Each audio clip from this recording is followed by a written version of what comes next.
കർത്താവും രക്ഷിതാവുമായ യേശുക്രിസ്തുവിന്റെ അത്ഭുത നാമത്തിൽ സ്വാഗതം.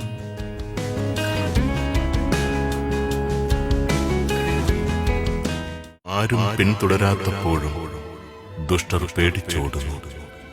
നീതിമാന്മാരാവട്ടെ സിംഹത്തെ പോലെ ധീരരാണ്. അന്യായം പെരുകുമ്പോൾ നാട്ടിൽ പല ഭരണാധിപന്മാർ ഉണ്ടാകുന്നു. ബുദ്ധിയും പരിജ്ഞാനവുമുള്ളവർ അതിന്റെ സുസ്ഥിതി ദീർഘകാലം നിലനിർത്തും.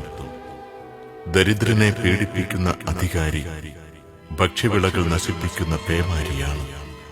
നിയമം ലംഘിക്കുന്നവൻ ദുഷ്ടരെ പ്രശംസിക്കുന്നു. നിയമം പാലിക്കുന്നവൻ അവരോട് ഏറ്റുമുട്ടുന്നു. ദുഷ്ടർ നീതി അറിയുന്നില്ല. കർത്താവിനെ തേടുന്നവർ അത് പൂർണ്ണമായും മനസ്സിലാക്കുന്നു.